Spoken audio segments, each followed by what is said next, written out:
একটা জিনিস আমি শুধু আজকে আপনাকে বলে দেব যে আঘাত মানুষকে শক্তিশালী করে, এটা সবসময় মনে রাখবেন। জি স্যার। আঘাতটাকে পিঠে নিতে হয় না, বুকে নিতে হয়। মঞ্জুর, আপনার গল্পটা একইভাবে শুনতে চাই এবং সেখানে কিভাবে নিজের বলার মতো একটা গল্প আপনাকে সাহস দিল বা শিখালো বা কি ইম্প্যাক্ট তৈরি করলো একটু বলবেন। আসসালামু আলাইকুম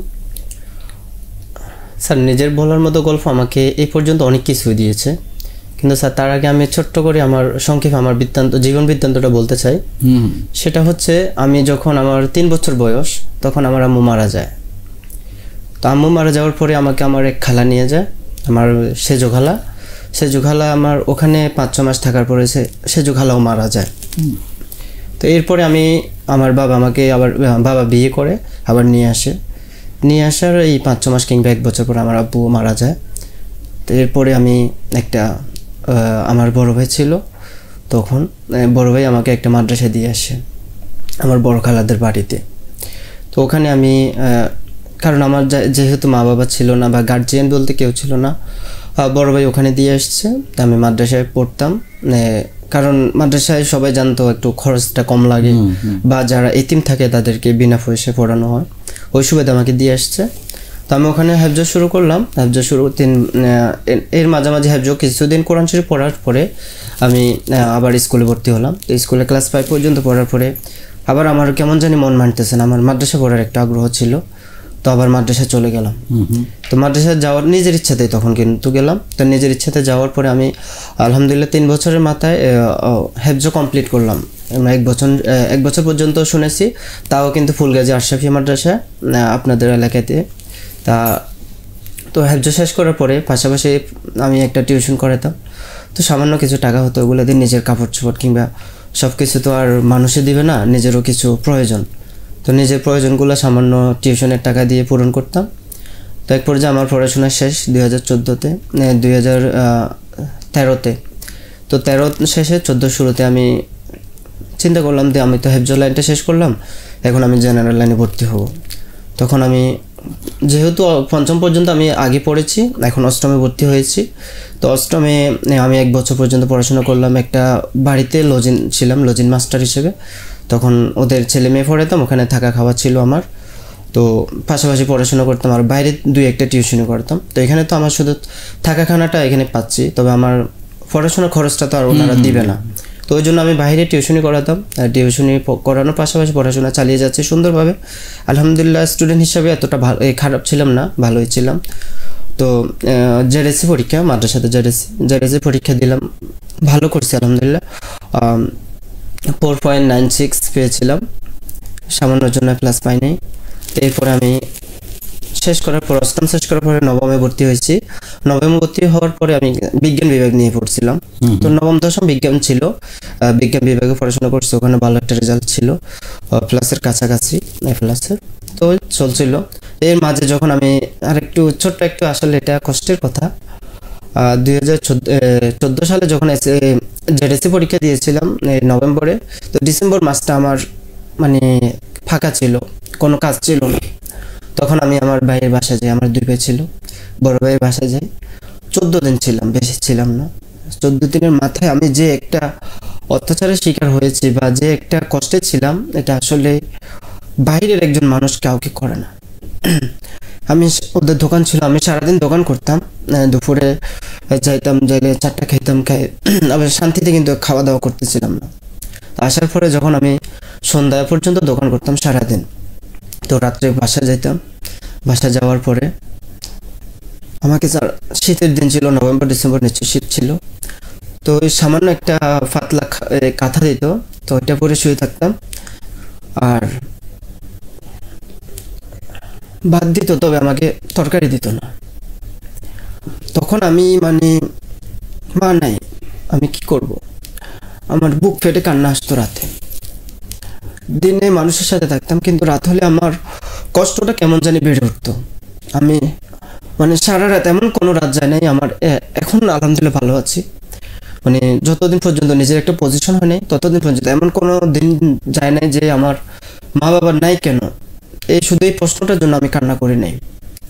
তো যখন আমার সমবয়সী বা ছাত্র ভাইরা তাদের মা বাবা নানান ধরনের জিনিস নিয়ে আসতো বা খাদ্য নিয়ে আসতো, পোশাক নিয়ে আসতো, তখন আমার কাছে একটা আফসোস লাগতো। সবার মা বাবা আসে, আমার মা বাবা কেন আসে না? তখন এতটা বোঝ ছিল না। তাও আমি আমার নিজের কষ্টের কথাটা বাইরে তেমন একটা প্রকাশ করতাম না, শুধু নিজের সাথে কথা বলতাম। আমি নিজেকে নিজে প্রশ্ন করতাম। তা আলহামদুলিল্লাহ আমি যখন ক্লাস 9 থেকে এখানে চিন্তা করলাম যে এই কষ্টে আমি এখানে থাকতে পারবো না। তখন আমি আগে যেমন ছিলাম তখন কিন্তু আমি আমার শারীরিক গঠন বা চেহারা পরিবর্তন অনেক বেশি চলে এসেছে। যে দেখে আমাকে বলে তুমি তো এরকম ছিলে না, এখন এরকম কেন হয়েছে? তো আমি তো কিছু বলতে পারতাম না তখন। তো আমি নবম শ্রেণীতে যখন ভর্তি হইলাম, নিজের জমানো 4,000 টাকা ছিল, তো ওইটাকে আমার একটা ব্যাগে ছিল, আমি ভাঙতাম না, টিউশনের টাকা। তো শেষ পর্যন্ত আমি আমার বড় ভাইয়ের বউ আমার ব্যাগ চেক করে আমার টাকাগুলো দেখলো। তবে স্যার আমি এই টাকাগুলো আমার কষ্টের টাকা, যখন নতুন একটা টাকা পাইতাম আমি এটা জমা রাখতাম, কারণ আমার ভবিষ্যতে কাজে লাগবে, আমি কারোর কাছে টাকা পাবো না। তখন ওখানে 1,500 কত 1,500 বা 1,500 কত টাকা ছিল ভাঙতে। 1,000 টাকা দিয়ে মাদ্রাসা ভর্তি হবো, বাকি 500 টাকা বইতে কিনা লাগবে না নবম শ্রেণীতে যখন ভর্তি হব। তো ওই টাকা দিয়ে বড় ভাইয়ের বউ দেখার পরে উনি আমাকে মানে সরুফা দিয়ে দিল, মানে এই টাকাগুলো আমি দোকান থেকে সরাইছি। আসলে স্যার না, আমি এগুলা বিগত 1 বছর আগ থেকে টাকাগুলো আমি জমাচ্ছিলাম। নতুন টাকা যখনই পেয়েছি তখন আমি এটা বাস করে একটা বইয়ের মধ্যে রেখে দিতাম। তো এটুকু আমি চিন্তা করলাম না আমি এখানে আর থাকতে পারবো না, এখানে থাকলে হয়তো আমার লাইফটা হয়তো নষ্ট হয়ে যাবে, হয়তো বা আমি মানে টিকে থাকতে পারবো না। তখন আমি চিন্তা করলাম, আমার কিছু বড় ভাই ছিল, ওস্তাদরা ছিল, তাদের সাথে যোগাযোগ করলাম। তো কারণ আমি হাফেজ ছিলাম, তো সবাই বললো একটা মসজিদে ঢুকে যাও। তো দীর্ঘ 2014 শেষ 15 শুরু থেকে আমি 2020 পর্যন্ত একটা মসজিদে জব করি। তো আলহামদুলিল্লাহ মসজিদে জব করছি। সবাই আমাকে মানে এতদিন যত কষ্টটা করেছি তখন সবাই আমাকে অনেক আপন মানে করে নিয়েছে। প্রত্যেকটা মসজিদের সমাজের প্রত্যেকটা ঘর আমার পরিবারের মতো ছিল। সবাই আমাকে খুব ভালোবাসতো, খুব আদর যত্ন করতো। আমি ওখানে 5 ওয়াক্ত নামাজ পড়েছি, তারাও আমাকে দিয়ে তারা সন্তুষ্ট ছিল যে কারণ আমি ছুটি কাটাইতাম না, কারণ আমার যেহেতু মা বাবা নাই আমি তো বাড়িতে যাওয়ার প্রয়োজন নাই, ছুটি কাটাইতাম না। তো ওদের মানে সম্পূর্ণ সেবাটা আমি করে যাচ্ছিলাম। আর আমি আগের যতজন মানে মসজিদে খেদমতকারী ছিল সবাই অল্প কয়েকদিনের মধ্যে চলে যেত, তাদের ছেলে মেয়েরাও কোরআন ঠিক মতো পড়তে পারতো না। তো আমি ওইখানে আলহামদুলিল্লাহ 12-13 জন ছাত্রছাত্রীকে কোরআন শরীফ শুরু থেকে শেষ পর্যন্ত করিয়ে আসছি। তো এরপরে আমার এইচএসসি পরীক্ষা শেষ, এসএসসি পরীক্ষা শেষ হওয়ার পরে তো এর ফাঁকে দিয়ে আমি পুরো দিন স্যার টিউশনি করাইতাম। মাদ্রাসা যেতাম, মাদ্রাসা থেকে 2টার দিকে আসতাম, আসার পরে আমি 3টা থেকে টিউশনি শুরু করতাম। খাওয়া দাওয়া করার পরে 3টা থেকে রাত 9টা পর্যন্ত আমি টিউশনি করাতাম। তো আমার তো খরচ তেমন ছিল না, নিজের ব্যক্তিগত খরচ বা পড়াশোনার খরচ, বাকি যেগুলো ছিল এগুলো আমি একটা অ্যাকাউন্ট করেছিলাম, অ্যাকাউন্টে রেখে দিতাম। তো রেখে দেওয়ার পরে আমি 2020 সাল পর্যন্ত আসলো, যখন করোনা শুরু হলো তখন মানে মসজিদেও একটা অবস্থা তেমন একটা ভালো ছিল না। তো আমি মানে চাকরিটা নিজে ইচ্ছাকৃতভাবে ছেড়ে দিলাম বলতে, আমি আবার মাঝখান দিয়ে ইসলাম ফাউন্ডেশনে চাকরি নিলাম, মক্তব পড়াইতাম আর কি। তো ওখানে আমার ভালো একটা ইনকাম আসতো। তখন অনেকজনের চোখে লাগলো যে মানে আমি এখান থেকে মানে 20-25 হাজার টাকা কীভাবে ইনকাম করতেছি। তো সমাজে কিছু লোক আমার পিছনে লেগে গেল যে আমি বা একটা পজিশন আমার তৈরি হচ্ছে। তো যাই হোক ওই সব দিকে চিন্তা ভাবনা করি, আসলে নিজের সম্মান থাকতে যদি আমি এখান থেকে চলে যাই তাহলে আমার তো সমস্যা নেই। তো আমি চলে গেলাম। চলে যাওয়ার পরে তো চিন্তা ভাবনা করলাম, 2-3 মাস আমার একটা খালার বাড়িতে ছিলাম। তো থাকার পরে চিন্তা করতেছি কী করব। তখন কিন্তু স্যার আপনার এই নিজের বলার মতো একটা গল্প ফাউন্ডেশন আমার চোখে আসে। চোখে আসার পরে আমি অনেক দিন প্রায় 1 মাসের মতো এটা মানে সবসময় দেখতাম, রেগুলার এটাকে ফলো করতাম। তো ফলো করার পরে একদিন দেখলাম যে আমার একজন পরিচিত, হয়তো চিনবেন স্যার, ওই ছাগলনাইয়া বক্তারহাটের নাসিরউদ্দিন তিতুমির নামে একজন ছিল, এখন মনে হয় যে বাড্ডাতে আছে, দোকান দিয়েছে। তো ওর সাথে যোগাযোগ করলাম, এটা এভাবে গল্প মানে এই ফাউন্ডেশনটা কি, আসলে কি এটা সত্য নাকি ভুয়া। তো তখন তো অনলাইন যুগ ছিল, মোবাইল ছিল অবশ্যই। জিজ্ঞেস করলাম, না এটা একটা মানে সংগঠন বা উদ্যোক্তা তৈরি করার একটা কারখানা। তো ওর সাথে করলাম, আমি বললাম তাহলে আমাকে রেজিস্ট্রেশন করে দাও। মানে ও বললো আর কি রেজিস্ট্রেশন করতে হবে, বিভিন্ন স্টেপগুলো পার করতে হবে। তো ও যখন আমাকে রেজিস্ট্রেশন করে দিল, এর পরবর্তী আমি আস্তে আস্তে ছিলাম। থাকার পরে আমার দায়িত্বশীলরা ফেনীর যারা ছিল সবার সাথে ভালো একটা সম্পর্ক ছিল, সবাই আমাকে চিনত। তো আমাকে এই ফুলগাজীতে অন্য একজনকে দায়িত্ব দিল, আমাকে পরশুরাম উপজেলা অ্যাম্বাসেডর হিসেবে নিয়োজিত করলো। আমি বললাম সমস্যা নাই, সবটা তো একই, তো দিল। তো আমি চলতেছি আলহামদুলিল্লাহ। এর পরবর্তী এখন আমি কি করলাম, তখনই সেপ্টেম্বর না, জুন জুলাইতে আমি চিন্তা ভাবনা কী করবো কি, আমার তখন ব্যাংকে জমানো ছিল প্রায় 2 লক্ষ টাকার মতো, সম্পূর্ণ কিন্তু স্যার আমার নিজের টাকা। তো তখন চিন্তা করলাম খামার, আপনি টিউশনি করে বা চাকরি করে জমিয়েছেন। জি, এগুলোই। তো আমি তখন চিন্তা করলাম আমি আসলে কিছু নিয়ে কাজ করার দরকার। তখন করোনা ছিল, সকল দোকানপাট তো সব কিছু বন্ধ ছিল, গাড়ি ঘোড়া সব কিছুই বন্ধ। তখন চিন্তা করলাম শুধু পোলট্রি সেক্টরটা তখন খোলা ছিল, যেটা কাঁচা বাজার হিসেবে চলতো সবসময়। তো আমি বললাম আমি খামার নিয়ে কাজ করব। তো তখন স্যার একটা ভুল করে ফেলি, আসলে কারো কাছে টাকা থাকলে, যে আমি তো আগে যেভাবে চলছি, আসলে বর্তমান লাইফটা অনেক বেশি ক্রিটিক্যাল। আগে নিজে যে একটা মানে স্বাধীনভাবে চলতাম, মানে মানুষকে যে মানুষের মধ্যে এতটুকু প্যাঁচ বা অনেক রকম ইয়া থাকে, চিন্তাভাবনা থাকে, ওটা জানতাম না, বুঝতাম। তো আমি মনে করলাম আমি যেভাবে মানুষের সাথে সাধারণভাবে চলাফেরা করি, সব মানুষই এরকমভাবে চলাফেরা করে, আসলে কিন্তু না। তখন আমি যখন ব্যবসা নামবো, তখন তারা জানলো যখন আমার কাছে এতগুলো টাকা আছে, তো আমার থেকে 1,60,000 টাকা তারা নিয়ে নেয়, বলে যে তোমাকে আমরা 3 বছর পর্যন্ত ভাড়া নিব না। তখন বুঝতাম না তো কিছু এই লাইন সম্পর্কে। তো 1,60,000 টাকা নিয়ে আনে, তো আমার কাছে আর ছিল বাকি প্রায় 35-40,000 টাকা। তো আপনার থেকে টাকা নিয়ে গেল, আপনি কোনো না বুঝিয়ে দিয়ে দিলেন? না বুঝিয়ে বলতে মুখে এগ্রিমেন্ট করছে, হ্যাঁ করছে বলতে তারা 3 বছর আমার থেকে মানে কন্ট্রাক্ট হিসেবে নিচ্ছে। এটা আসলে ভুল একটা ফোন কন্ট্রাক্ট হিসেবে করলো, এটা তো আগে জানতাম না। তো মানে আমার যে একটা ব্যবসাটা তো নিজে করতে হবে, আরেকজনের হাতে টাকা তুলে দিয়ে তো ব্যবসা হয় না। জি, তো আমার টাকা দিয়ে তারা ঘর করলো, তো সেই ঘর ঠিক আমার কাছে ভাড়া দিল। তো আমার কাছে ভাড়া দেওয়ার পরে তো আমি প্রথম 35,000 টাকা ছিল, শুধু বাচ্চাটা নগদ টাকাতেই তুলছিলাম। 35,000 টাকা আসছিল বাচ্চার দাম। তো বাচ্চা নগদ টাকা দিয়ে ওঠার পরে আলহামদুলিল্লাহ প্রথম মাসে আমি বাকি খাদ্যগুলো বাকিতে করছি। তো প্রথম মাসে আমার কিছু টাকা ইনকাম হয়, প্রায় 30-45-45-এর মতো ইনকাম হয়, আসে লাভের অংশ। তো এরপরে আস্তে আস্তে কয়েক বেস যাওয়ার পরে আমি এটা নগদে আসলাম, মানে ফুল ক্যাশটা আমার হলো।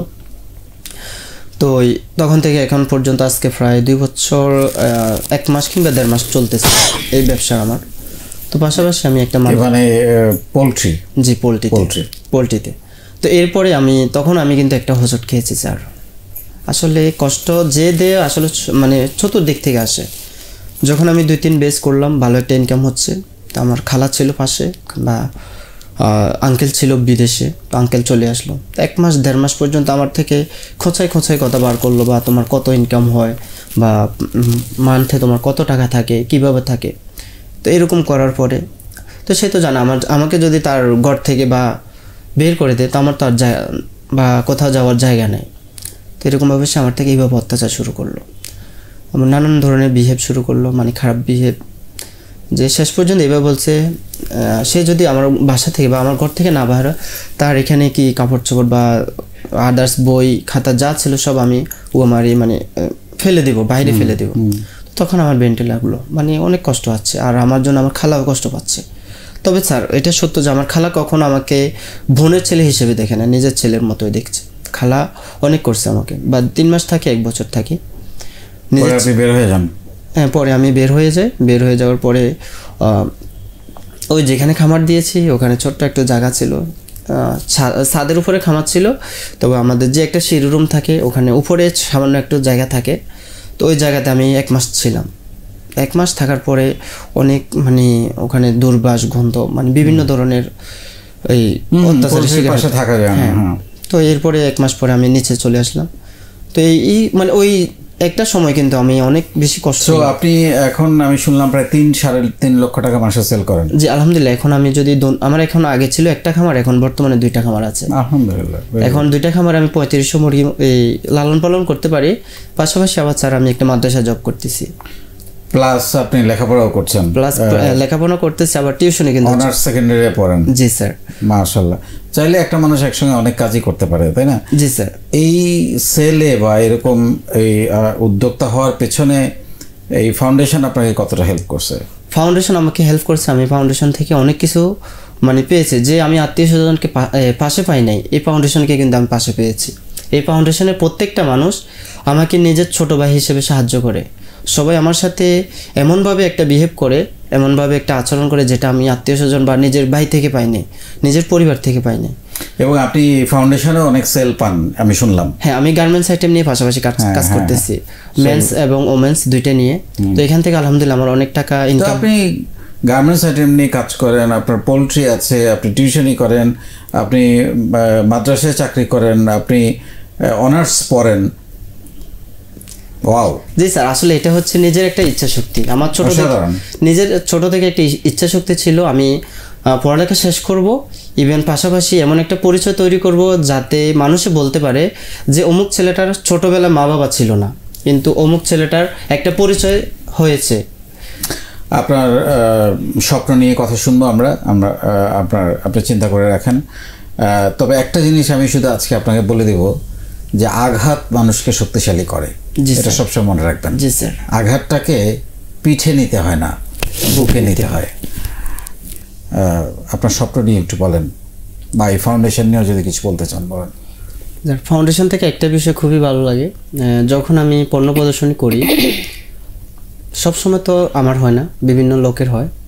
তাদের সেল যদি 5-7 হাজার টাকা হয়, আমার কিন্তু আলহামদুলিল্লাহ প্রত্যেকটা সেল 10, 12, 15 প্লাস এটা সেল হয় প্রতি হাটে। হ্যাঁ, প্রতি হাটে। তো আমার তখন খুবই ভালো লাগে, আর সবাই আমার পাশে থাকে বা আমাকে সাপোর্ট করে, এটাই।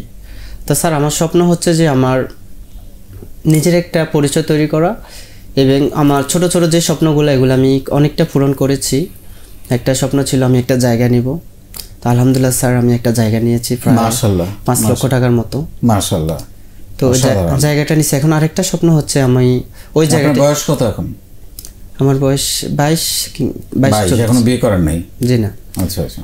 তো এখন আমি ওই জায়গাতে একটা ঘর করার স্বপ্ন, আর এর পরবর্তী স্বপ্ন আর কি। তো ইনশাল্লাহ এটাও রিসেন্টলি করার ইচ্ছে। আল্লাহ আপনার এই স্বপ্ন পূরণ করুক, কারণ যে মানুষগুলো আপনাকে ঘর থেকে তাড়িয়ে দিয়েছে, থাকতে দেয় নাই, অপমান করেছে, তুচ্ছতাচ্ছিল্য করেছে, সেইটা তো আল্লাহ দেখেছে। সেই সুযোগটাই হয়তো আল্লাহ নানা উছিলায় আজকে তৈরি করে দিয়েছে। আমরা চাই আপনার এই স্বপ্ন পূরণ হোক, এবং আপনার মনে যত কষ্ট আছে এগুলো রাখবেন না, মনে করবেন কষ্টের কথা, এগুলো রাখি না, আর মাফ করে দেন। জি স্যার। যারা আপনার ভাইয়ের বউ বা ভাই বা খালু যেসব কষ্ট দিয়েছে মাফ করে দেন। কারণ হচ্ছে যে আপনি ওইটা মনে রাখলে আপনার মধ্যে একটা প্রতিহিংসা তৈরি হবে, যেটা আপনাকে পিছায় দিবে। আপনি বড় হতে পারবেন না, আপনি উদার হতে পারবেন না। সো এটা মাফ করে দেন, আপনি আরো বড় হবেন। এবং তারা, আমি শিওর এখনই আপনাকে নিয়ে তারা অহংকার করে, বা একটু বলবেন আপনি? জি জি বলেন।